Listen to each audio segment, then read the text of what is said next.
बातमीपत्राच्या सुरुवातीलाच बातमी आहे आणि खास रिपोर्ट आहे तो म्हणजे पिंपरी चिंचवडमधून। पिंपरी चिंचवडमध्ये अजित पवार यांच्यासाठी अस्तित्वाची लढाई मानली जाते आहे, तर एक दुसरीकडे भाजप आपला वर्चस्व पुन्हा एकदा सिद्ध करण्यासाठी जोरदार मैदानात उतरली आहे। आणि या ठिकाणी अजित पवार आणि देवेंद्र फडणवीस हे सत्तेमध्ये अर्थात राज्याच्या सत्तेमध्ये मांडीला मांडी लावून बसलेले असले तरी पिंपरी चिंचवडमध्ये मात्र दोघे आमने सामने आल्याचं दिसतंय। आणि महापालिका निवडणुकीच्या एकूणच कारभारावर बोलताना अजित पवार यांनी भाजपला आणि पर्यायाने देवेंद्र फडणवीस यांना चॅलेंज केलाय। आणि याच मुद्द्यावरून आता देवाभाऊ नितर अजित पवारांना थेटपणे जाहीर सभेत आरसाच दाखवलाय। पाहूयात।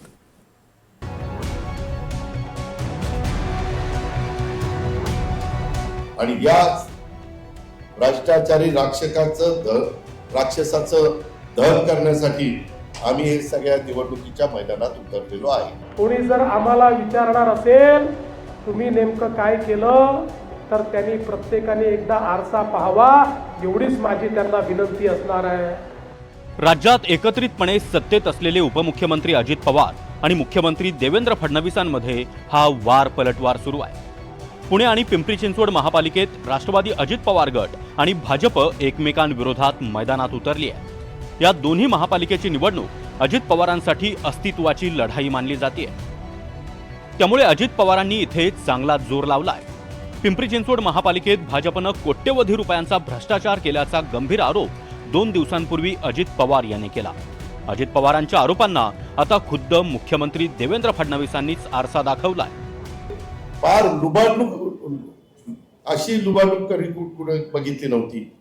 टेल्को रस्त्यावर मुळा नदी सुधार कार्यक्रम 300 कोटीचा, स्वच्छतेच्या निविदा पण शहर तुम्हाला स्वच्छ दिसतं का? धूळ आणि कचरा त्या ठिकाणी दिसतो। पालिकेच्या कारभारात पारदर्शकतेचा पूर्णपणे अभाव आहे। राज्यातील कोणाचाही वचक राहिलेला नाहीये।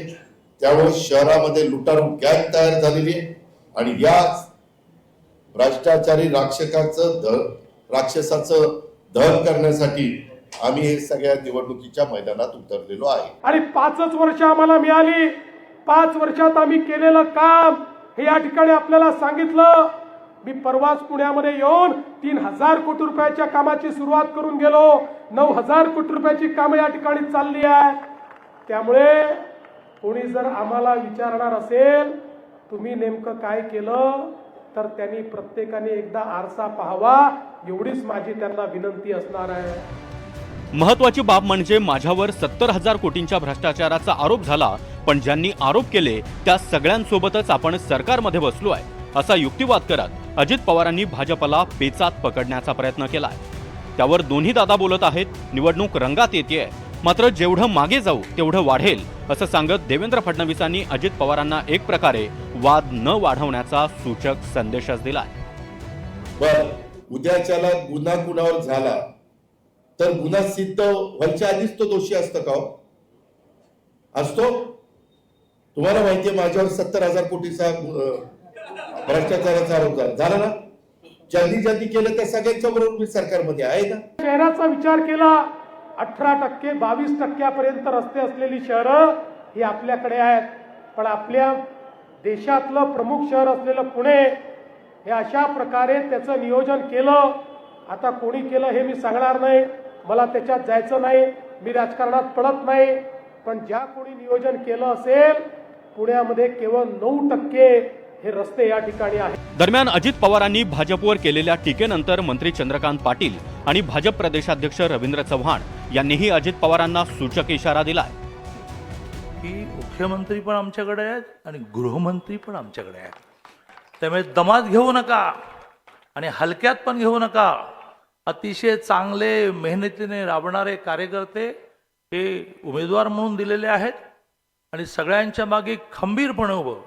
मी अनेक वर्ष माननीय देवेंद्रजींबरोबर काम करतो। एखाद्याच्या मागे उभं राहणं म्हणजे काय?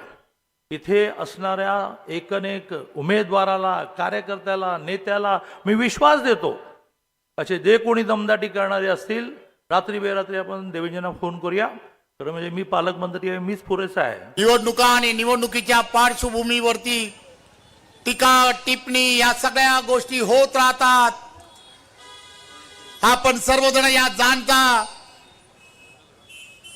मी मगाशी डायरेक्ट इथे येणार होतो, परंतु काल सभेमध्ये काय घडलं, पत्रकार परिषदेमध्ये काय बोललो, याची सर्वांची चर्चा झाली. मी फक्त एवढंच सांगेन, पेलवानाच्या नादाला लागायचं नसतं. भाजपचे नेते तुटून पडल्यानंतर तलवार मॅन करतील ते अजित पवार कसले. काँग्रेस सोबत असतानाही पालिका निवडणुकीत तिथल्या कारभारावर बोलायचो.